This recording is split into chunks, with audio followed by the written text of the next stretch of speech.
Tug life సినిమాతో శృతి హాసన్ మాత్రమే కాదు, త్రిష అండ్ నయన్ కూడా యమాగా ట్రెండ్ అవుతున్నారు.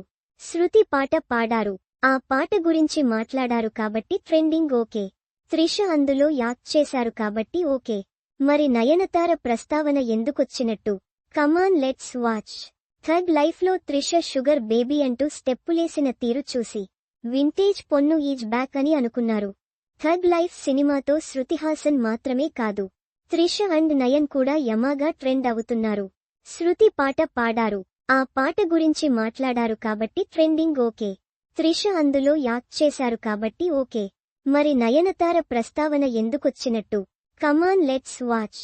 థగ్ లైఫ్లో త్రిష షుగర్ బేబీ అంటూ స్టెప్పులేసిన తీరు చూసి వింటేజ్ పొన్ను ఈజ్ బ్యాక్ అని అనుకున్నారు. ఎలాగూ గుడ్ బ్యాడ్ అగ్లీ హిట్ మీదున్నారు కదా.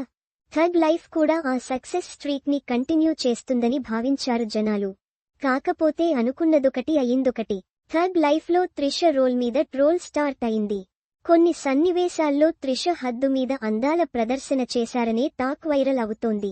అంతేకాదు, ఈ సినిమాలో త్రిష రోల్ తీసేసిన కథాపరంగా పెద్దగా వచ్చే నష్టం ఏమీ లేదనే మాటలు వినిపిస్తున్నాయి. మణిరత్నం థగ్ లైఫ్ కథ చెప్పగానే కేరక్టర్ పేలవంగా ఉందని అర్థం చేసుకున్నారు కాబట్టే ఈ సినిమా నుంచి నయనతార తప్పుకున్నారని అంటున్నారు నెటిజన్లు. సినిమా నుంచి క్విట్ అయి మంచి పని చేశారంటూ నయన్కి థాంక్స్ చెప్పుకుంటున్నారు ఫ్యాన్స్. ఒకప్పుడు నయన్కి, త్రిషకి మధ్య పచ్చగడ్డి వేసినా భగ్గుమనేది. కానీ ఇప్పుడు ఇద్దరూ ఫ్రెండ్లీగానే ఉంటున్నారు. వారిద్దరు కలిసిపోయినా ఫ్యాన్స్లో మాత్రం ఇంకా ఐకమత్యం రాలేదనే విషయానికి ఇప్పుడు త్రిషను నెగటివ్గా ట్రోల్ చేయడాన్ని బట్టి అర్థం అవుతోందంటున్నారు క్రిటిక్స్.